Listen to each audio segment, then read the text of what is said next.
अदी बिन हातम जो थे ना, ये हातम ताई के बेटे थे, बादशाह का बेटा था, ज़माना बड़ा देखा था, बड़े बड़े वज़ीरों मुशीरों, सारी ज़िंदगी आला सतही वफूद से मुलाकात हुई। अदी हुजूर की बारगाह में आए, मुस्नद इमाम अहमद बिन हम्बल में मौजूद। तो इस्लाम पर अभी गुर्बत का दौर था, चंद लोग मुसलमान हुए थे। नबी पाक अलैहिस्सलाम ने फरमाया अदी कलमा पढ़ लो। तो अदी कहने लगे मैं तो पहले ही एक दीन का मानने वाला हूँ। हुजूर फरमाने लगे जिस दीन के तुम मानने वाले हो उस दीन को मैं तुमसे ज़्यादा जानता हूँ। हुजूर फरमाने लगे जिस दीन के तुम मानने वाले हो उसमें क्या ये लिखा है कि माले गनीमत का चौथा हिस्सा खा जाओ? कहने लगे नहीं। तो फरमाया खा क्यों जाते हो? अदी कहते हैं चूँकि ये हमारे अंदर की बात थी बादशाहों की, तो मैंने फ़ौरन सर तस्लीम खम कर दिया, मैंने फ़ौरन सर झुका दिया। मैंने कहा आप बात ठीक कर रहे हैं। हुजूर फरमाने लगे अब अगली बात भी करूं या रसूलुल्लाह फरमाइए। फरमाया पता है तुम दीन क्यों नहीं कबूल कर रहे? ये भी मुझे पता है। या रसूलुल्लाह क्यों? फरमाया तुम देखते हो कि दीन के मानने वाले गरीब गरीब लोग हैं, तुम देखते हो कि अभी ये कमज़ोर हैं, तुम देखते हो कि मक्के वालों ने मदीना तैयबा से परेशान करके मुसलमानों को निकाल दिया है। ये गरीबी देखकर, बज़ाहिर इस्लाम की कमज़ोरी देखकर तुम कलमा नहीं पढ़ रहे। हुजूर फरमाने लगे अदी मकामे हिरा का नाम सुना है? बड़ी दूर था इलाका वो, मकामे हिरा का नाम सुना है? अदी कहने लगे हुजूर सुना है पर वो जगह देखी नहीं।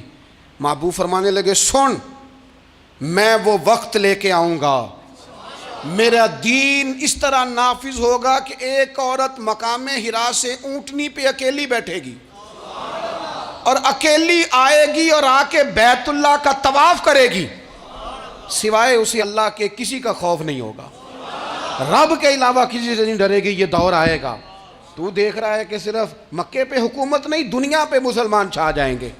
और हुजूर फरमाने लगे किसरा का नाम सुना है? कहा हुजूर वो तो बाज़ार इस वक्त बड़ा तगड़ा बादशाह है। फरमाया उसके इलाके भी फतह होंगे, वो ख़जाने मुसलमानों के पास आएंगे।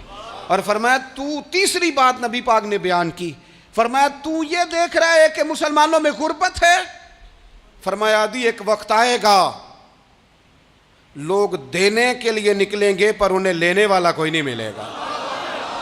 एक वक्त आएगा लोग देने निकलेंगे, लेने कोई नहीं आएगा।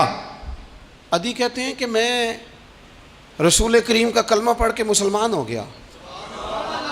अब फिर ज़्यादा दौर नहीं गुजरा, अदी रोया करते थे, हातम ताई के बेटे अदी रोया करते थे और रो के बताया करते थे लोगों वो जो हुजूर ने फरमाया था ना बीबी हिरा से चलेगी और तवाफ़ करेगी, वो बीबी मैंने अपनी आँखों से आती देखी।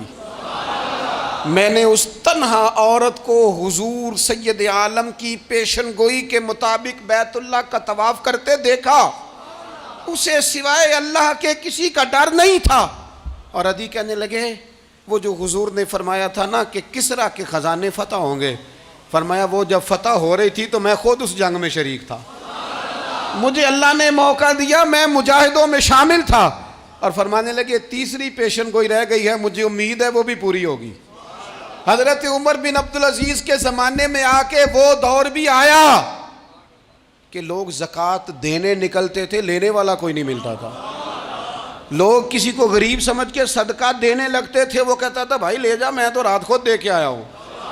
लोग देने निकलते थे, लेने वाला कोई नहीं। इस्लाम की फितरत में कुदरत ने लचक दी है, उतना ही ये उभरेगा जितना के दबा दोगे। ये मौलवियों की वजह से, पीरों की वजह से, सियासतदानों की वजह से नहीं छाएगा। ये क्यों छाएगा कि अरसला रसूलहू बिल हुदा व दीनिल हक, ये इसलिए छाएगा कि अल्लाह ने भेजा ही हक के साथ है, ये आया हक के साथ है, लिहाजा छा जाए।